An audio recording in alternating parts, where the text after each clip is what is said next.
Nomor 1, jika diketahui kelarutan senyawa perak kromat adalah S mol per liter, maka hasil kali kelarutannya adalah, nah ini kita dikasih tahu kelarutan dan kita ditanya berapa hasil kali kelarutannya atau KSP-nya.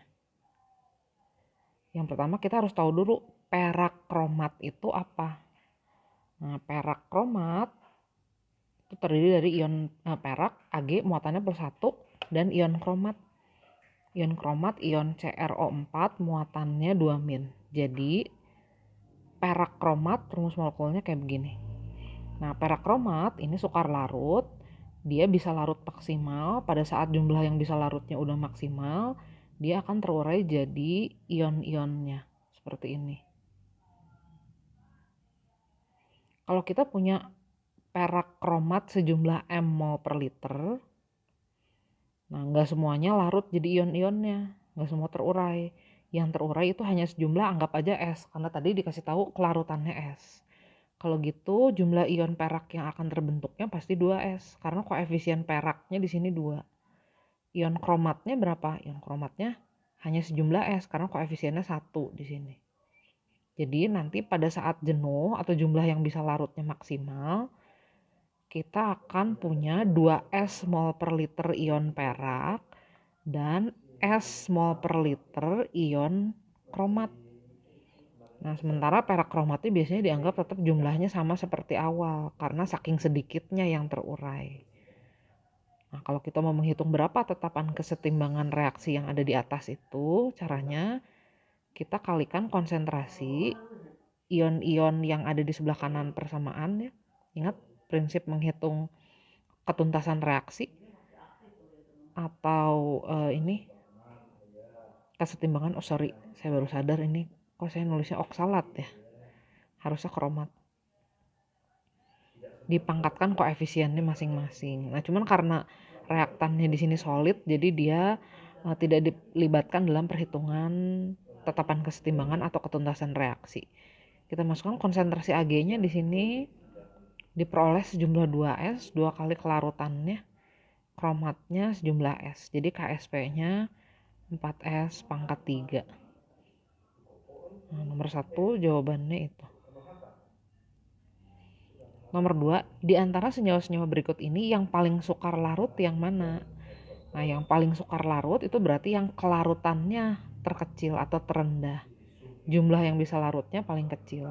Kita lihat satu-satu. Yang pertama ada besi 3 hidroksida. Besi 3 hidroksida itu rumusnya apa? Besinya 3 plus hidroksidanya 1-, jadi FeOH 3 kali. Kalau kita lihat di sini jumlah ionnya ada 4 ya. Hubungan S dan KSP-nya kita udah tahu nih. Ini 27S pangkat 4.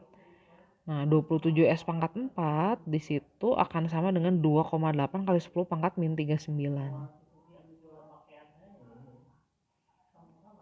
Nah, kan kita mau membandingkan S-nya ya. Jadi kita sebisa mungkin cari S-nya. Segampang mungkin kita cari berapa kelarutannya. Saya akan rubah dulu bentuknya menjadi, ini kita anggap aja 28 kali 10 pangkat min 40. Tujuannya supaya pangkatnya nanti habis dibagi 4.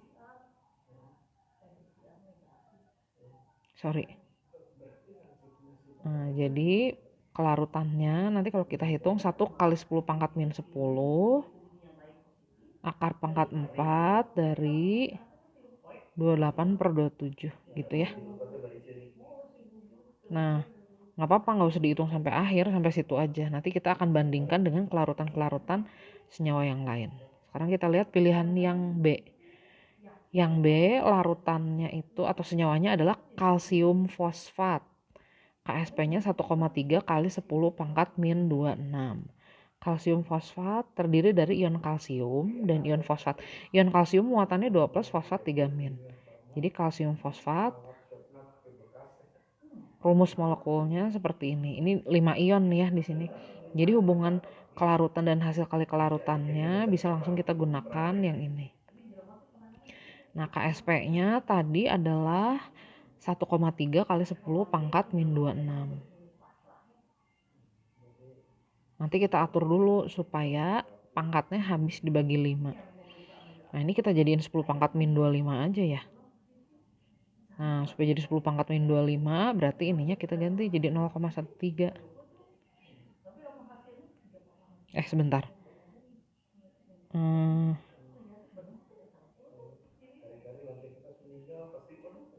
Ini mau dijadiin 10 pangkat min 25 ya. Bener ya? Kok saya jadi ragu-ragu? Kan 0,13 dikali 10.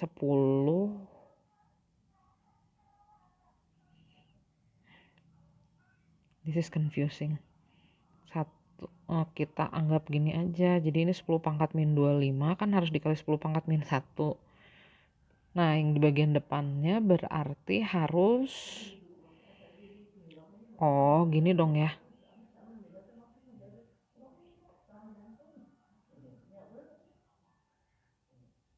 Jadi kita nanti cari dulu S-nya.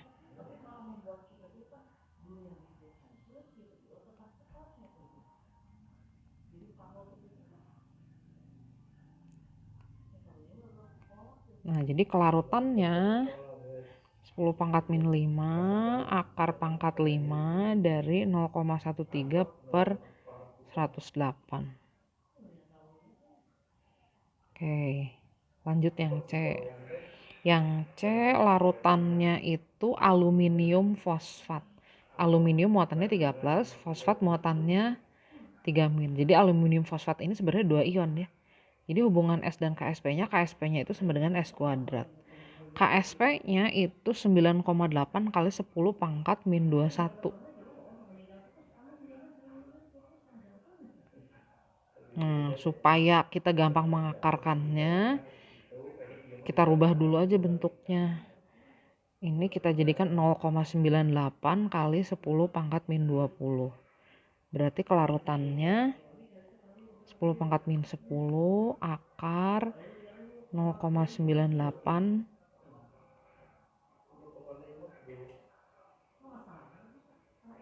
gini. Oke, kita lanjut yang D. Yang D larutannya itu timbal 2 hidroksida.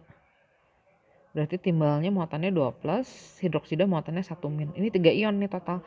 1 ion Pb, 2 ion OH. Jadi hubungan hasil kali kelarutan dan kelarutannya seperti ini. KSP-nya 1,4 kali 10 pangkat min 20. Nah, ini kita jadikan 10 pangkat min 21 aja ya. Jadi gini bentuknya. Supaya pangkatnya habis dibagi 3. Jadi 10 pangkat min 7 dikali akar pangkat 3 dari 14/4. Oke, yang E sekarang. Yang E larutannya barium sulfat. Barium Ba2+, sulfat SO4 2-. Jadi 2 ion nih. 1 ion barium dan 1 ion fosfat. Jadi hubungan S dan KSP-nya seperti itu. KSP-nya 1,1 kali 10 pangkat min 10. Jadi kelarutannya 10 pangkat min 5 akar 1,1. Nah, tadi yang akan dicari itu yang kelarutannya terkecil.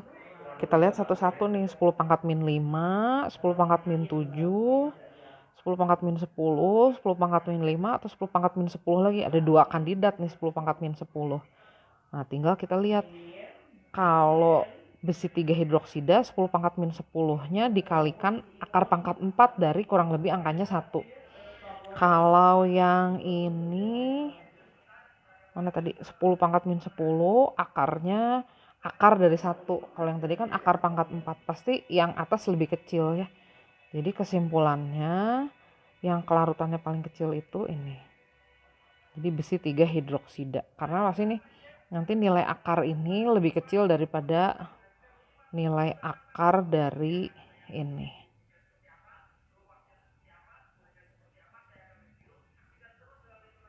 Jadi jawabannya adalah yang A.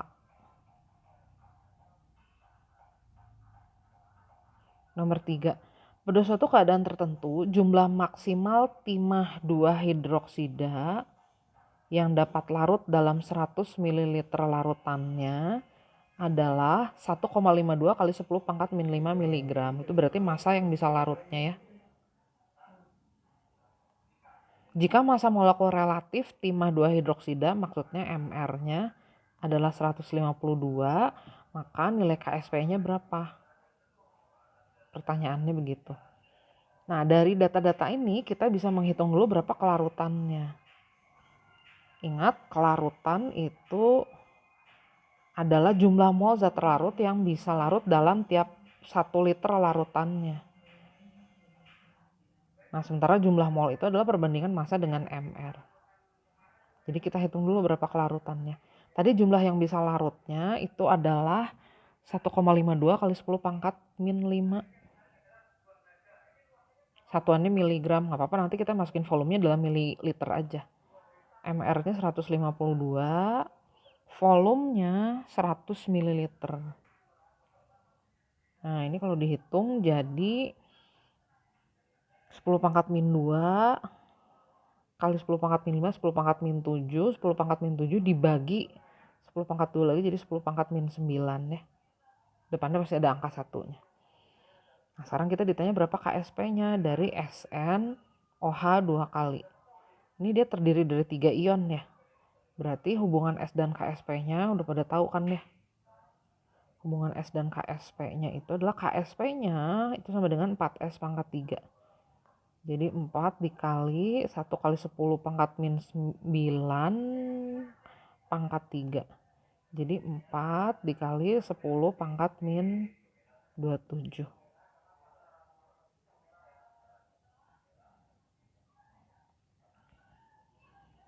Nomor 4.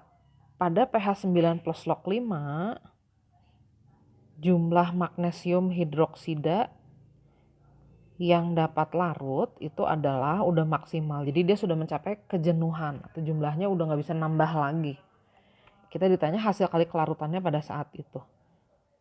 Nah, kalau pH larutan jenuh ini adalah 9 tambah log 5,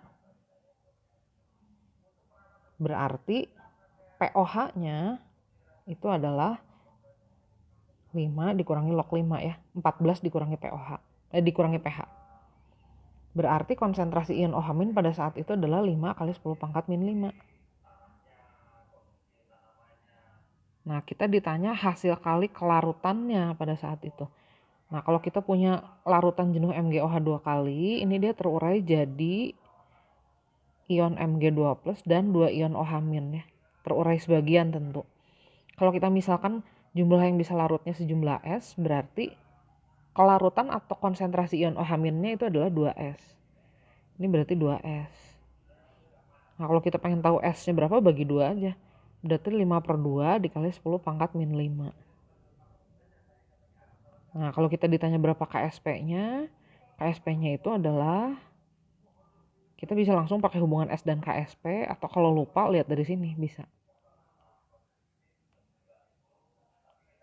Jadi KSP-nya itu sama dengan 4S pangkat 3.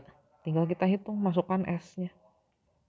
4 dikali 5/2 kali 10 pangkat min 5 pangkat 3. Nah, jadi KSP-nya itu nanti sama dengan 4 dikali 5 pangkat 3, 125. 2 pangkat 3, 8. 10 pangkat min 5 pangkat 3, 10 pangkat min 15. Nah, ini nanti kita kalikan. Jadi 62,5 kali 10 pangkat min 15. Atau kalau kita jadikan bentuk bakunya, 6,25 kali 10 pangkat min 14 KSP-nya.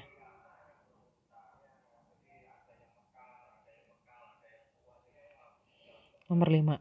Dalam suatu percobaan, Hans menemukan bahwa pada pH 9,3 basa lemah XOH 2 kali mencapai kesetimbangan atau jumlah yang bisa larutnya sudah maksimal. Berdasarkan data tersebut, Hans menyimpulkan bahwa kelarutan XOH 2 kali adalah berapa mol per liter. Jadi kita dikasih tahu pH, kemudian kita dikasih tahu senyawanya adalah XOH 2 kali, dan kita sekarang ditanya berapa kelarutannya. Ini mirip juga kayak tadi ya. Ini nomor 5. Nah, kita mulai dari pH-nya dulu. pH-nya adalah 9,3. Ini berarti 9 ditambah log 2 kan, karena log 2 itu 0,3. Kalau gitu pOH-nya berapa? pOH-nya berarti 5 min log 2 dong. Berarti konsentrasi ion OH- berapa? 2 dikali 10 pangkat min 5 molar, atau kelarutan ion OH- segitu. Nah, kita punya senyawa XOH2 kali, yang kalau terurai sebagian akan menghasilkan ion X2+ dan ion OH-. Kalau kelarutannya kita misalkan jumlahnya S, berarti konsentrasi ion OH- itu adalah 2S. Jadi 2 dikali 10 pangkat min 5 itu sama dengan 2S. Berarti S-nya berapa? Berarti S-nya 1 kali 10 pangkat min 5. Nah, sekarang kita akan menghitung KSP. XOH2 kali ini terdiri dari 3 ion. Jadi hubungan S dan KSP-nya bisa langsung kita gunakan 4S pangkat 3. Jadi KSP-nya adalah 4 dikali 10 pangkat min 15.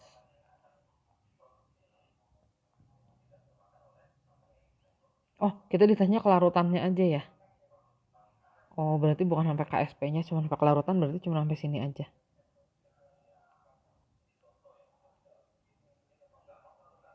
Jadi kelarutannya 1 kali 10 pangkat min 5. Nomor 6.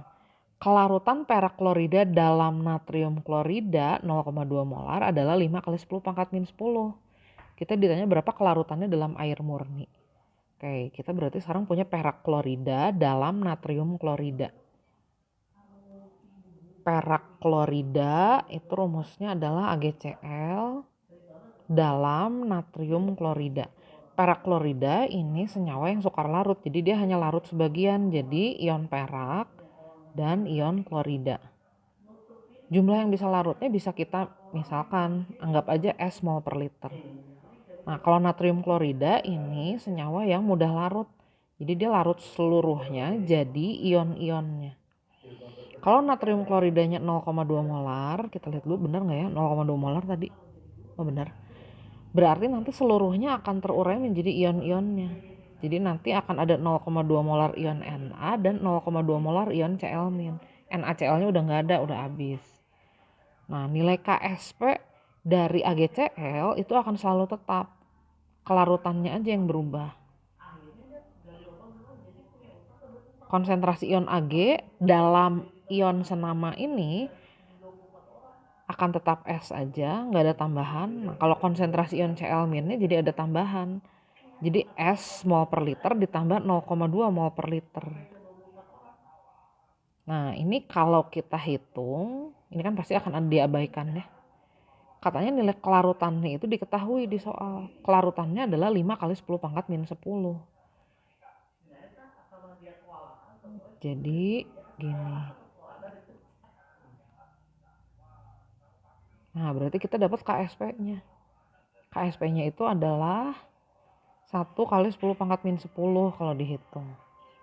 Nah, yang ditanya di soal adalah berapa kelarutannya dalam air murni. Kalau dalam air murni berarti nggak ada NaCl-nya. Jadi AgCl aja sendiri. Jadi kalau kita akan hitung KSP-nya itu langsung aja konsentrasi Ag plus dikali konsentrasi Cl-. Konsentrasi Ag plusnya berapa? Kita nggak tahu, dan itu bisa kita misalkan sejumlah S solubility-nya. Cl- juga sama. Di sini nggak ada ion senama. Nah, nilai KSP itu selalu tetap sama seperti yang tadi kita hitung. 1 kali 10 pangkat min 10 nih. Konsentrasi Ag dan Cl-nya juga sama-sama S aja. Jadi kita nanti dapat kelarutannya adalah 1 dikali 10 pangkat min 5 mol per liter. Nah, ini tanpa ion senama segini. Kalau ada ion senama tadi kelarutannya cuma segini.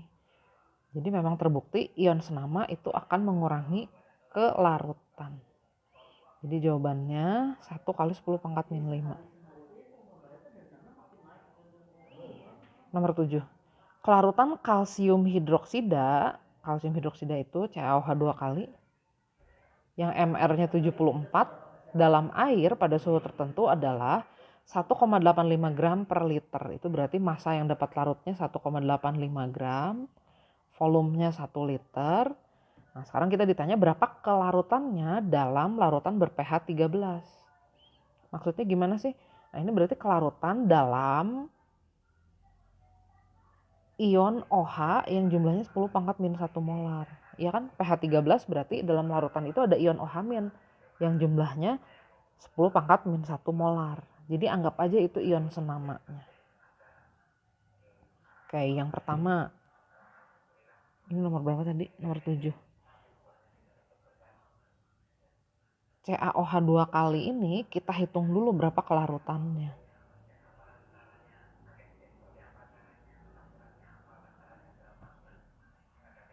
Ini tanpa ion senama dulu nih. Kelarutannya nanti kita misalkan. Hubungan S dan KSP-nya kita udah tahu begini. Nah, kita hitung dulu kelarutannya. Kelarutan itu jumlah mol yang dapat larut dalam tiap liter. Jumlah mol itu perbandingan massa dengan massa molekul relatif. Tadi massa yang dapat larutnya 1,85 gram dalam setiap 1 liter. MR-nya 74. Jadi kita hitung dulu nih berapa kelarutannya. 1,85 per 74. 1,85 per 74. Mana kalkulatornya?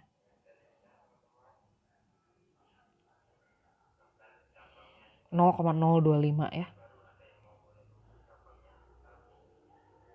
Satuannya mol per liter.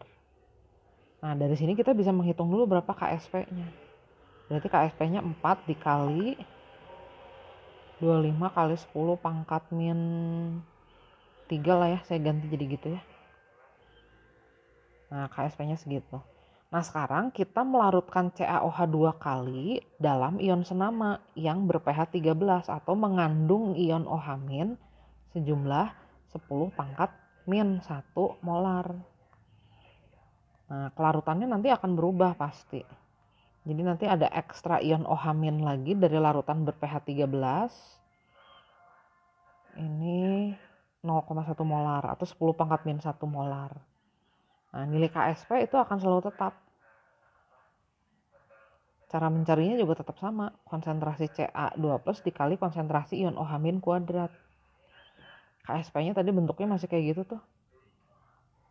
4 dikali 25 kali 10 pangkat min 3 pangkat 3. Nah konsentrasi Ca-nya tetap S aja, nggak ada ion senamanya. OH minnya jadi ada tambahan 0,1 molar. Ini yang akan kita hitung sekarang. Nanti diabaikan 2S-nya. Nah jadi kelarutannya sekarang akan menjadi 4 dikali 25 dikali 625, saya jadikan gitu aja dulu ya, kali 10 pangkat min 9 per 0,1 kuadrat. Jadi sekarang kelarutannya akan menjadi 4 kali 25 kan 100 ya.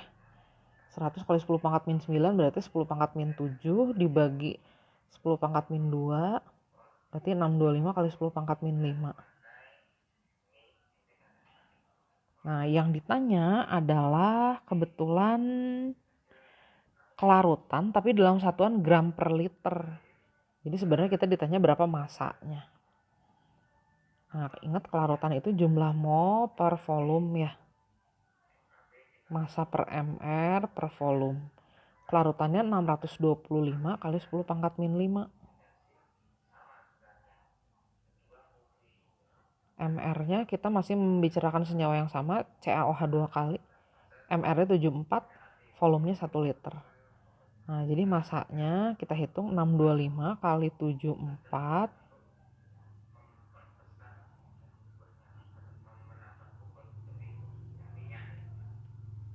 46.250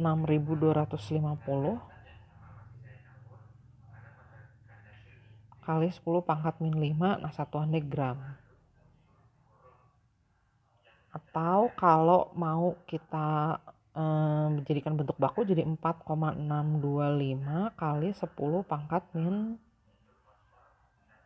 1 gram.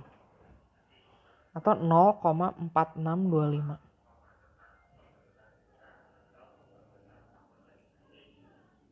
Nomor 8. Dalam suatu keadaan diketahui jumlah timbal 2 karbonat yang MR-nya 267 yang dapat larut dalam 100 ml air adalah 2,67 kali 10 pangkat min 4 gram.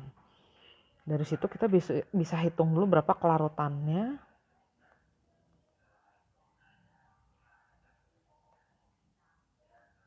Masanya 2,67 kali 10 pangkat min 4, MR-nya 267, volumenya 100 ml ya. Saya jadikan liter. Nah, ini kalau dihitung jadi 1 kali 10 pangkat min 5 ya.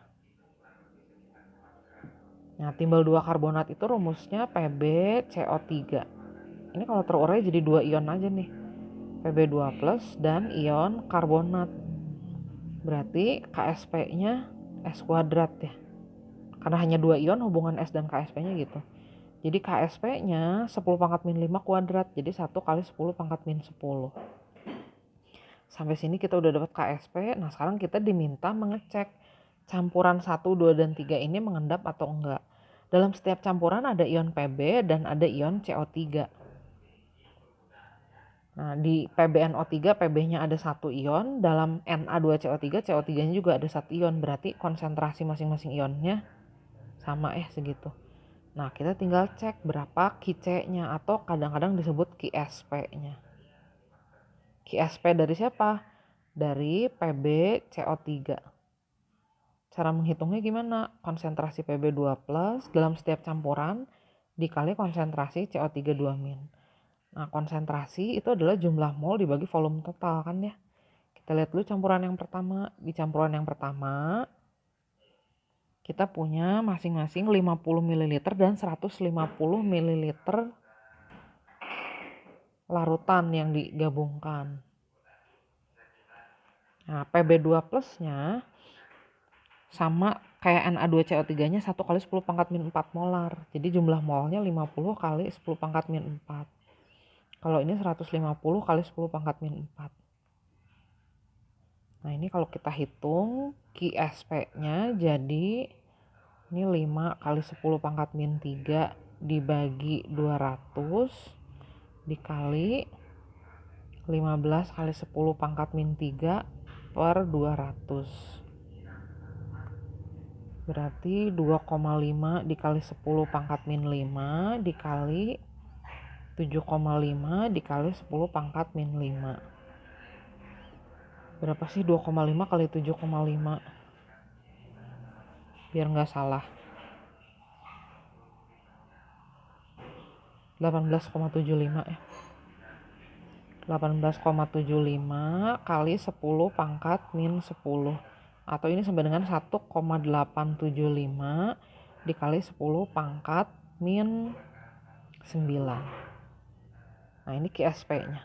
Kalau kita bandingkan KSP-nya tadi udah dihitung 1 kali 10 pangkat min 10. Nah, yang lebih besar itu ternyata adalah KSP-nya. Berarti campuran yang nomor 1 mengendap.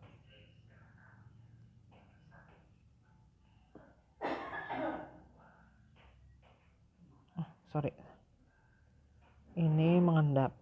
Yang kedua, volume Pb dan CO3 2-nya sama-sama 150 ml. Kita hitung lagi QSP-nya. Kita hitung lagi, nanti kita bandingkan lagi. Ini sama kayak tadi ya. Konsentrasi Pb dikali konsentrasi CO3. Cuman sekarang volumenya jadi 150 ditambah 150.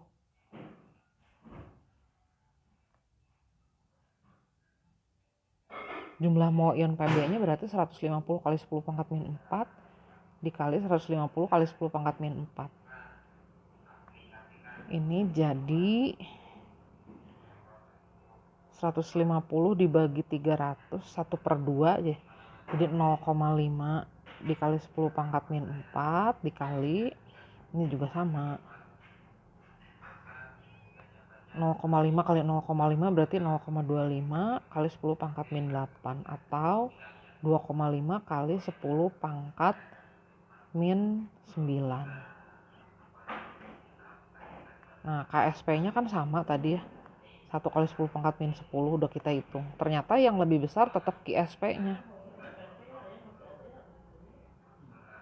Berarti campurannya mengendap.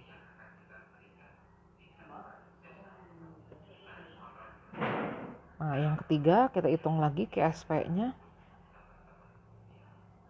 Ini yang beda cuman di volumenya aja sih. Konsentrasinya sama 10 pangkat min 4.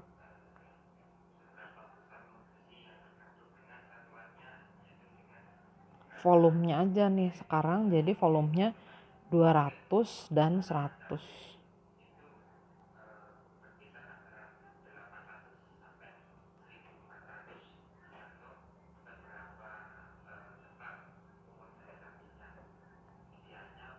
Jadi kalau dihitung ini jadi 2 kali 10 pangkat min 2 per 300 kali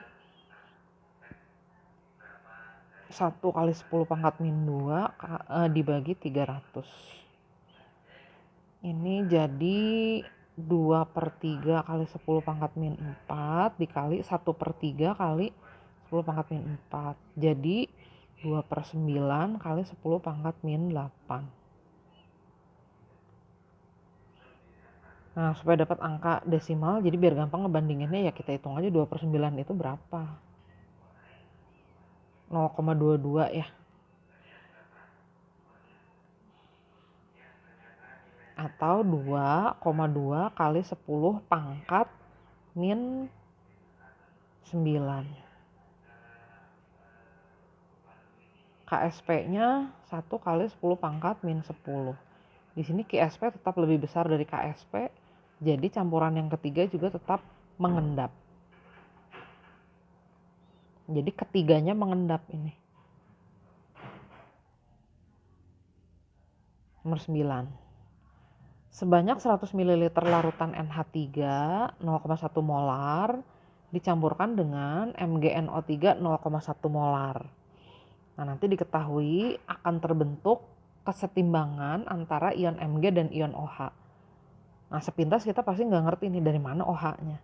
Nah, ingat nggak sih NH3 ini adalah suatu basa lemah. Kalau dilarutkan dalam air dia akan menghasilkan ion OH-. Berapa banyak ion OH-nya? Bisa kita hitung dengan cara ini. Kebetulan Kb-nya ada, molaritasnya juga ada. Nah, jadi konsentrasi ion OH- yang disumbangkan dari basa itu adalah 10 pangkat min 3 molar. Nah, sementara ion Mg itu diperoleh dari MgNO3 2 kali. Ini adalah senyawa yang mudah larut, jadi seluruhnya terurai jadi ion Mg dan ion NO3-.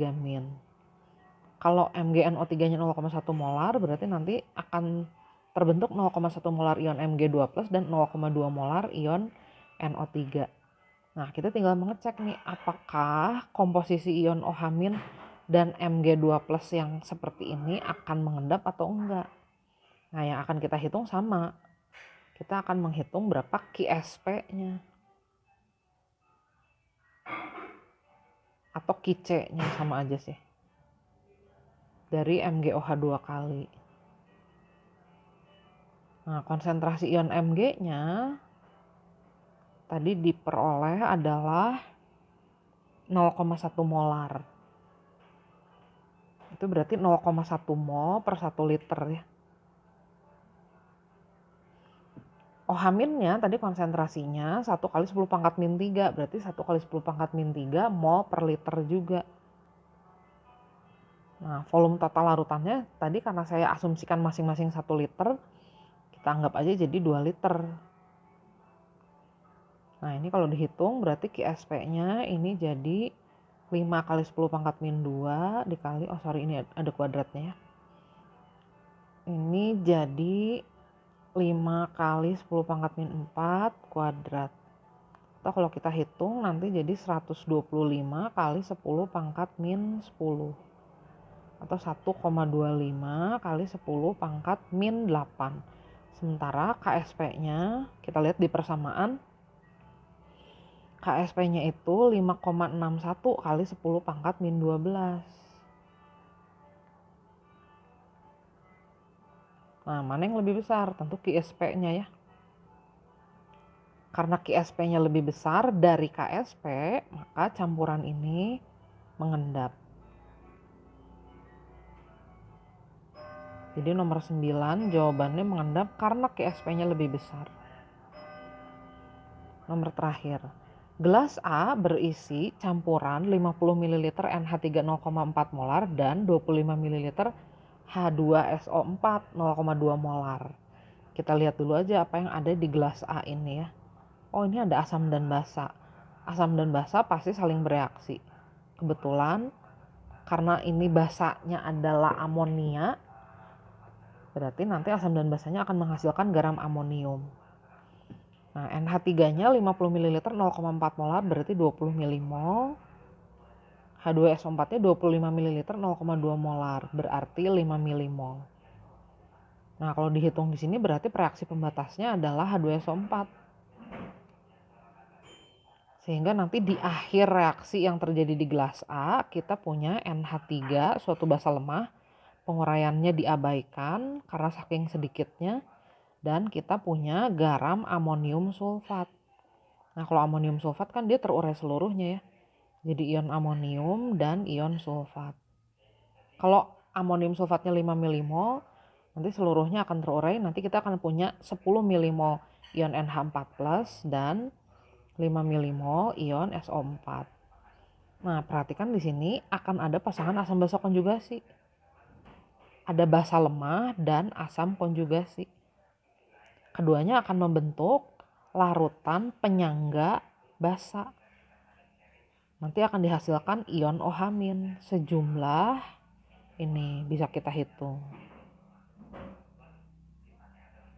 KB-nya kebetulan ada di soal nih. 2 kali 10 pangkat min 5. Jumlah mol ion NH3-nya 10 milimol. Ion NH4+nya 10 milimol juga. Jadi konsentrasi ion OH- 2 kali 10 pangkat min 5 molar atau mol per liter. Kita anggap aja volumenya 1 liter ya. Oke, simpen dulu. Nah, terus katanya ke dalam gelas A diteteskan sedikit demi sedikit larutan MnCl2. Berarti ada ion Mn 2+ dan ada ion Cl- di situ. Jika diketahui Ksp MnOH pada saat itu adalah 2 kali 10 pangkat min 11, kita ditanya waktu dia jenuh, waktu jumlah yang bisa larutnya maksimal, waktu terjadi kesetimbangan, MnCl2-nya berapa konsentrasinya. Saya sambung ke sini ya. Berarti sekarang kita akan punya larutan jenuh MnOH 2 kali. Ion Mn-nya bersumber dari MnCl2. OH- bersumber dari si gelas A tadi. Gelas A yang terdiri dari komponen-komponen penyangga sehingga menghasilkan larutan buffer basa. Konsentrasi ion OH- tadi 2 kali 10 pangkat min 5 mol per liter. Nah, waktu tepat jenuh berarti hasil kali kelarutan ion-ion Mn dan OH itu akan sama dengan Ksp-nya.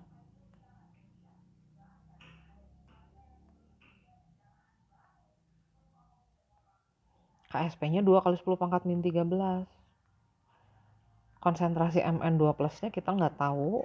Nah, konsentrasi ion OH- kita peroleh dari buffer basa. Nah, kenapa sih ini saya nggak masukin volumenya? Karena asumsinya kita menambahkan ion Mn2+-nya atau MnCl2-nya sedikit demi sedikit. Jadi dianggap nggak terlalu mengubah volume.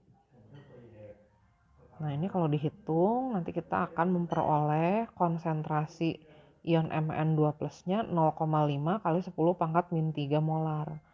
Atau 5 kali 10 pangkat min 4 molar. Nah, Mn2+ datangnya dari mana? Dari MnCl2 tadi. Kalau Mn2+ yang dihasilkannya 5 kali 10 pangkat min 4 molar, berarti ini asalnya dari 5 kali 10 pangkat min 4 molar larutan MnCl2. Jadi itu jawabannya. 5 kali 10 pangkat min 4.